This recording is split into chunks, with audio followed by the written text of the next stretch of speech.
With Barnstable Today, I'm Sarah Colvin. Last night marked another meeting of Barnstable Town Council.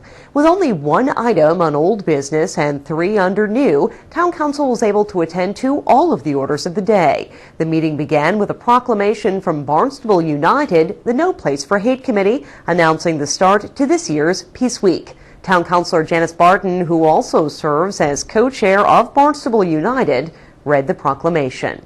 This is Peace Week in Barnstable, and it's a time for us all to reflect on peace and what it means for creating a closer community.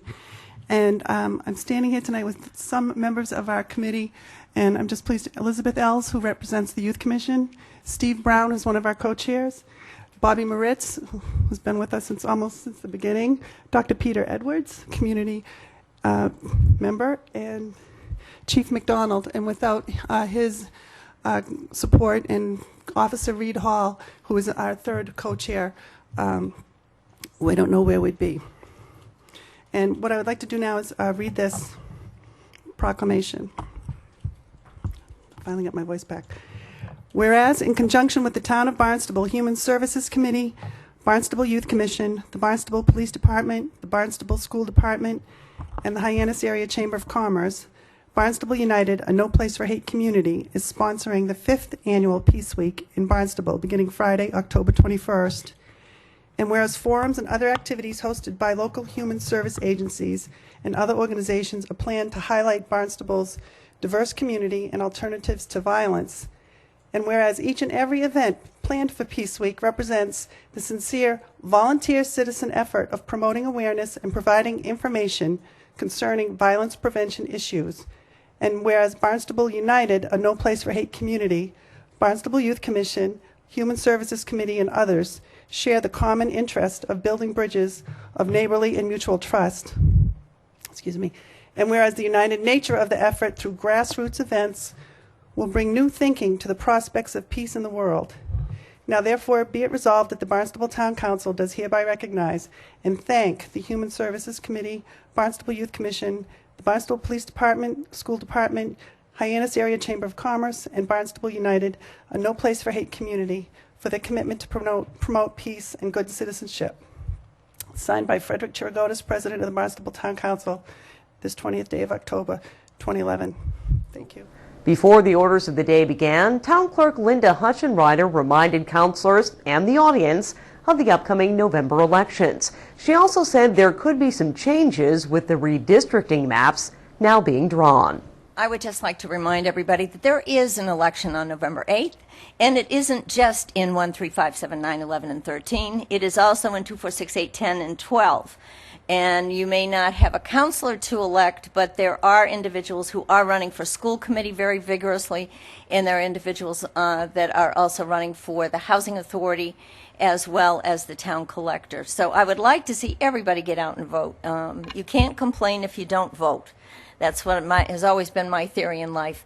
And as far as what Councilor Milne brought up, it seems to evolve so that the evens one time that we have the census seem to get the bad end of the stick, and the odds get it another year, and this is the odds year.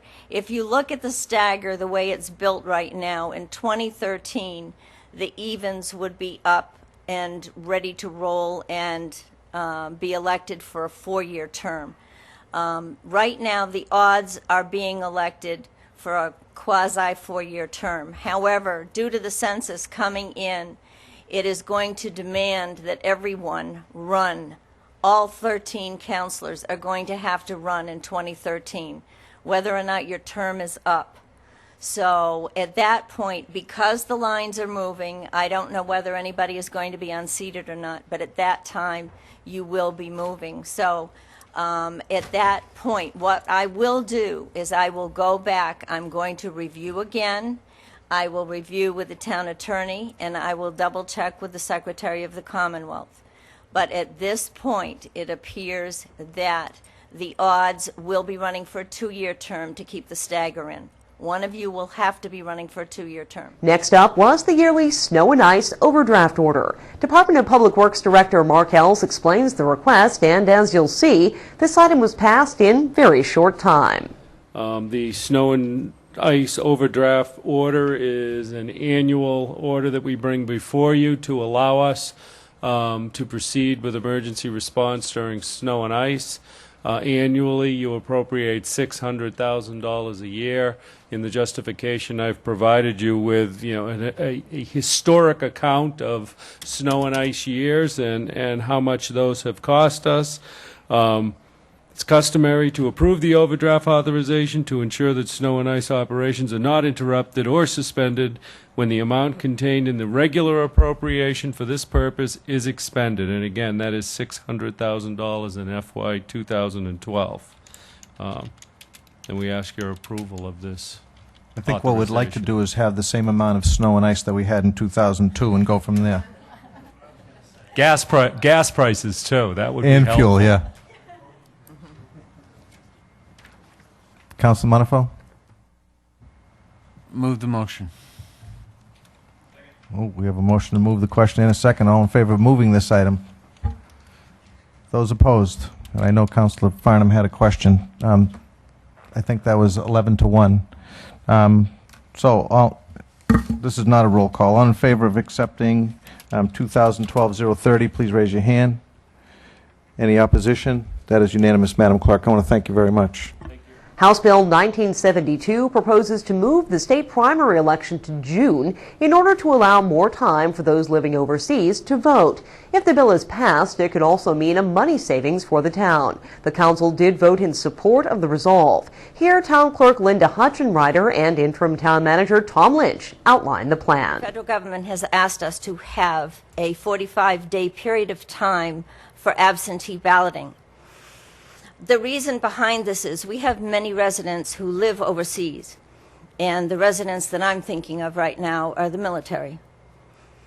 The members of the military lose their right to a secret ballot because they have to sign a form that says, I waive my rights to a secret ballot, and I will send you an email, and I will send them an email. They vote on that ballot, and then they send that email back to me. I know how they voted. I try not to look. I grab it real quick, print it, and stick it in an envelope. But basically, they've waived that right, and that isn't fair. It isn't fair. Give us the time that we need to get those ballots over there. The federal government is just in a position right now where they are recognizing this. And it's very costly when you're trying to spend $27 to send one ballot to Japan by FedEx. And this type of expenditure will be cut. The purpose of the bill is to increase the time between the state primary and the state election so that military personnel and Massachusetts residents residing overseas have the ability to vote without having to waive their right to a secret ballot. By consolidating the elections, the Commonwealth expects to save $8 million, which breaks down to $3,500,000 in savings to the state. The Commonwealth's communities an estimated $4,500,000, and the town of Barnstable approximately $30,000. Additionally, by simplifying the election process, the opportunity for voter fatigue would be diminished, as well as establishing fairness amongst the candidates. And as stated, the adoption of this bill will move the state primary and the presidential primary to the first Tuesday in June 2012. Town Council also approved the multi-hazard mitigation plan, which has been in front of councilors for several months now. With Barnstable Today, I'm Sarah Colvin.